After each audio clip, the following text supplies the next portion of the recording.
नमस्कार मित्रांनो, तर बघा, अहमदनगर जिल्हा संगमनेर तालुका गाव शेंदेवाडी येथील रहिवासी असून मी माझे नाव संदीप चितळकर। तर एक दीड महिन्यापूर्वी बघा मी एक रोपटं आणलेलं आहे।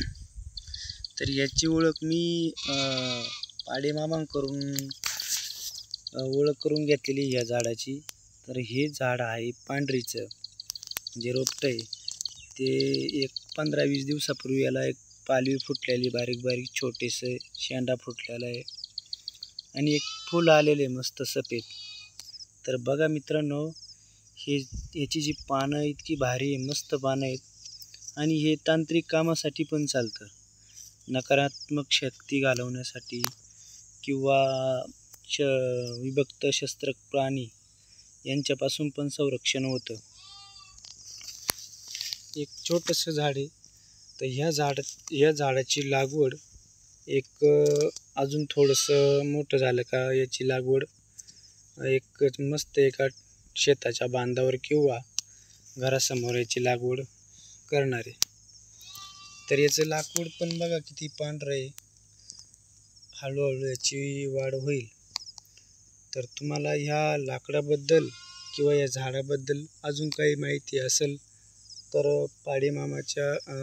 पाडेमामाच्या हनुमान ग्रुप किंवा घरचं तंत्र या चॅनलला शेअर करा।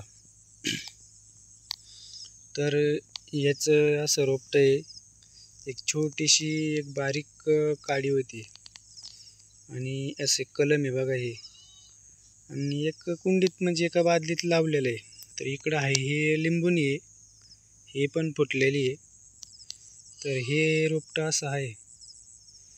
तर मित्रांनो, अजून जर लाकूड छोटंसं किंवा झाडाची रोपटे असतील तर पाडेमामांशी संपर्क साधा किंवा घरचा चॅनल या चॅनलवर शेअर करा। बघा मित्रांनो, किती मस्त झाड आहे, पानं पण बघा, छोटे छोटे पानं आहे। आता हे फुल 2-3 दिवस झालेत, 2 फुलं आलेत याला, हे पहा इकडून पण एक आहे।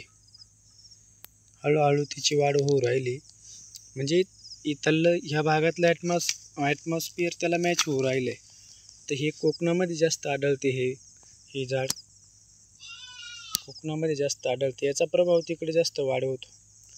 पण अर्थातच मला खात्री वाटली का इकडं याला वातावरण मॅच होतं का नाही आपल्या ग्रामीण भागामध्ये, तर त्याला वातावरण मॅच होऊ राहिले। तर अजून काही पुरेशी कोणाला माहिती जर असेल या झाडाविषयी, तांत्रिक कामामध्ये किंवा आयुर्वेदिक शरीरासाठी किंवा इतर काही उपयोगासाठी माहीत असेल तर त्यांनी माझ्या नंबरवर संपर्क साधावा किंवा मामांच्या चॅनलला पण पाठवून द्यावा। धन्यवाद।